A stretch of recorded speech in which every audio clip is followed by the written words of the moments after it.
Terminal velocity. In this video we will discuss what is terminal velocity. Consider an iron sphere falling on a viscous fluid.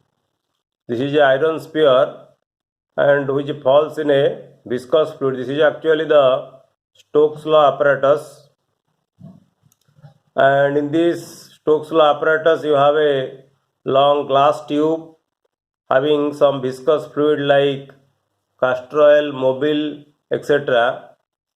And this is a small iron sphere which falls in this viscous fluid.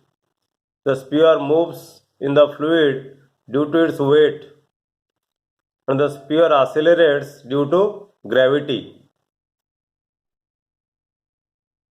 As the velocity of this body increases, the viscous force increases, and the direction of the viscous force is opposite to the direction of the motion of the body. And from Stokes' law,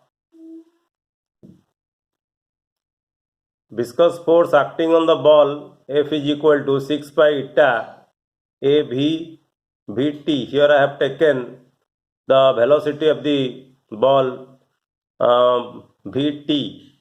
I have used the term T, notation T for terminal velocity.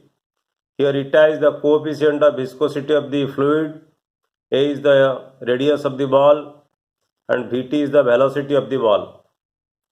In addition to the viscous force, as we have discussed in the previous video, buoyant force also acts on the ball, and buoyant force that will be equal to the amount weight of the displaced fluid by the ball, that is equal to 4 by 3 pi aq. This is the volume multiplied by density, that this is the mass density of the fluid, sigma, and g, acceleration due to gravity. And the weight of the ball, that is equal to also the product of volume, density, and acceleration due to gravity. Volume of the ball 4 by 3 pi q into rho, mass density of the ball, into acceleration due to gravity. So here two forces, that is the viscous force and the buoyant force, they act in upward direction, and the weight, it acts on the downward direction. So in an equilibrium, the viscous force plus the buoyant force must be equal to the weight of the ball. So if you rearrange the terms, then Vt will be equal to 2 by 9 a square divided by eta into rho minus sigma into g. So this is the expression for the terminal velocity. Here Vt is the terminal velocity. So what is terminal velocity? When viscous force plus buoyant force becomes equal to the force due to gravity, the net force on the body becomes 0, and the body moves with a constant velocity, which is called the terminal velocity.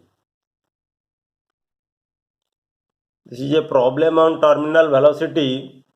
The terminal velocity of copper ball of radius 2 mm falling through a tank of oil at 20 degrees centigrade is 6.5 centimeter per second. Compute the viscosity of the oil at 20 degrees centigrade. Density of oil is given, and density of copper is also given. So radius of the ball, it is given 2 mm, that is equal to 2 into 10 to the minus 3 meter. Suppose it is equal to A. Terminal velocity of the copper ball, it is given, that is Vt, which is equal to 6.5 into 10 to the minus 2 meter per second. Density of oil, it is given 1.5 into 10 to the 3 kg per meter cube, it is sigma. And density of copper, it is also given 8.9 into 10 to the 3 kg per meter cube, which is equal to rho. And we have to find out the viscosity of oil. From the expression of terminal velocity, we know Vt equal to 2 by 9 a square divided by eta into rho minus sigma into g. putting the value of known values Vt, then radius of the ball A, then value of rho, value of sigma, putting all these values, you can calculate the value of the eta, that is coefficient of viscosity, which is equal to 9.9 into 10 to the minus 1 kg per meter second or 0.99 Newton second per meter square or Pascal second.